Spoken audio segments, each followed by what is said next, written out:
ni Mali kunnafoni ye k'aw kunnafoniya Mali kunkan ani diɲɛ fan wɛrɛw kunkan wuli i ka i kunda Play Store kan i ka Mali kunnafoni application kɔri dɔrɔn k'a sigi i kun cɔyi o ma kɛ e maa min fɛ dɔrɔn kunnafoni de bɛ se suri i kun i ko ntɔn Mali kunnafoni a fɔ kunnafoni soba.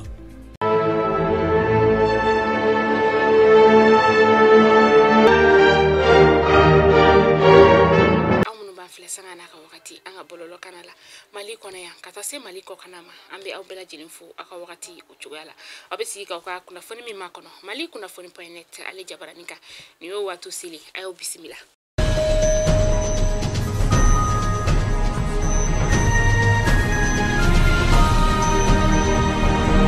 Kunnafoni daminɛla bi an bɛ taa Tɔnbukutukaw olu fɛ yen nɔ kamaleni 2 olu kɔni fagara décembre kalo tile 7 o sufɛla la sa kɛra dugu min na o de ye Tɔnbukutu dugu o kɔnɔna ye ni baarajugu yɛrɛ kɛra maa ma fɛntigi lakodɔnbali dɔw olu fɛ minnu ni u suguya ma se ka dɔn u y'a kɛ Yobutawo o sugu la Yobutawo ale bɛ Sankore sigida o la ni kunnafoniya in yɛrɛ dira sa kɛra maa minnu ɲɛna olu de ye a lakalita. Walasa ka se ka an ka balofɛnw ni ka olu lakana an ka jamana marabagaw u kɔni ye a ɲɔngiri fɔlɔ an ka balofɛn si ko kana bɔ an ka jamana kɔnɔna la ka taa jamana o kɔ kan walasa baloko bɛ se ka nɔgɔya an ka jamana kɔnɔna la cogoya min na ni wagati in na maa minnu bɛ yen nɔ sa n'olu ye sɔrɔ la kɔlɔsibaw ye olu kɔni y'a jira k'a fɔ ko an ka jamana marabagaw kɔni kan ka u sigi ni gɛlɛya ye nafoloko gɛlɛya ye an ka jamana kɔnɔna la don n'a nataw la. Yorosokaw olu ka jiko gɛlɛya o kɔni o bana ka sababuya kɛ décembre kalo tile 7 tɛmɛnen u ye dɔgɔkun 2 ni ka o de kɛ jintanya o la chômage kun maaw ka fɔ la sa ko jitanya yɛrɛ kɔni sababu bɔra fɛn min na o de ye k'a fɔ ko tajiko gɛlɛya o de tun bɛ u kan u kɔni u ye ji sɔrɔ Yorosokaw u nisɔndiyara kosɛbɛ u y'a laɲini an ka jamana marabagaw fɛ k'u ka waleya sugu bɛɛ kɛ walasa ni gɛlɛya sugu o kana na bin dugukɔnɔmaw olu kan u ka tun ka foli kɛ chômage cakɛlaw ye u ka ni baara ɲuman in na.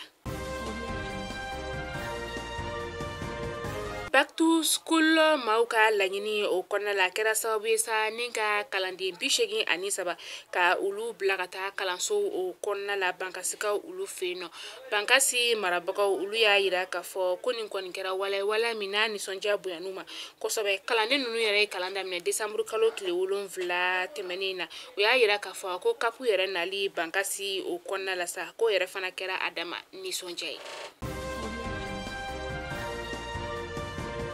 I n'a fɔ bɛɛ b'a kalama cogo min na k'a fɔ Bakari Togola ale ka kiiriw kɔni tun banna mais n'a yirala k'a fɔ ko a nɔ foyi ma ye a ka ɲangiliw olu kɔnɔna la minisiri min bɛ yen nɔ ni ale ɲɛsinen bɛ kiiri koɲɛw ma ale kɔni ye sɛbɛnfura 2 ni ka o bila ka taa k'a jira k'a fɔ ko ka Bakari Togola ka kiiriw ka segin a kan ko ka sababuya kɛ ko nin wagati in na ko sigana caman de bɛ Bakari Togola ale ka ko la ko ka sɛgɛsɛgɛliw ni ka olu lakuraya.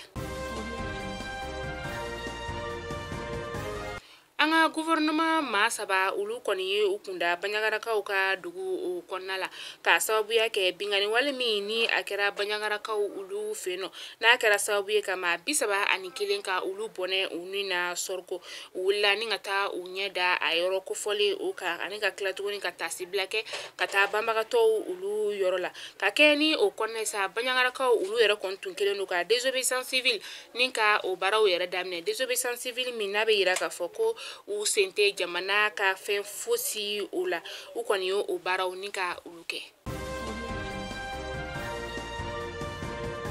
Parti Sadi ale ɲɛma ni o ye Umar Margo ye Umar Margo yɛrɛ ale tun ye wasaden kɔrɔ o ye ka taa se Bakari Kamara ma Bakari Kamara ale bɛ baara kɛ radio Kayira o la ka taa se Bubakari Sumaworo ma ni b'ale wele ko Buba Fane ni maa 3 ninnu kɔni welela kiiri tigilamaw fɛ décembre kalo tile 7 tɛmɛnen san 2021 u welekun yɛrɛ ye fɛn min sa o de ye ka sababuya kɛ ko kumakan dɔw olu bɔra bɔlɔlɔkannaw la kumakan minnu yɛrɛ sa ni kuma ɲɛnaman tɛ u kɔnɔna la.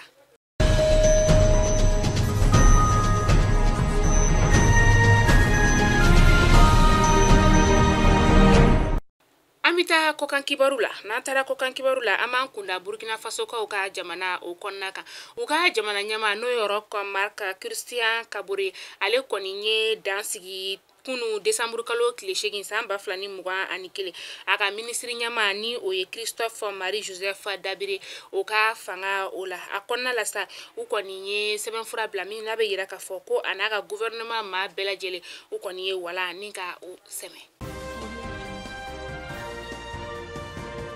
Ka kunnafoni datugu ni Pɔlɔnkaw olu fe yen nɔ ye ni wagati na coronavirus kɔni kelen ka busan do olu ka jamana la kosɛbɛ. Desambre kalo tile 7 tɛmɛnen a yirala k'a fɔ ko coronavirus yɛrɛ maa 20 o de la tile kelen o kɔnɔna la a kɛra sababu ye ka maa 500 ni ka olu bɔnɛ u nun na u ka jamana marabagaw olu kɔni ye waliya kuraw ni ka olu ta o dɔ de ye u ka dumunikɛyɔrɔw ka dɔbɔ o maaw la ka taa se u ka sɛgɛnnafiɲɛ bɔyɔrɔ ani fo ka taga se u ka bolimafɛn bolifɛnw olu kɔnɔnaw ma u ka fɔla ko donna nataw la ko coronavirus boloci kɔni bɛna wajibiya jamana kɔnɔden kelenkelenna bɛɛ lajɛlen kan.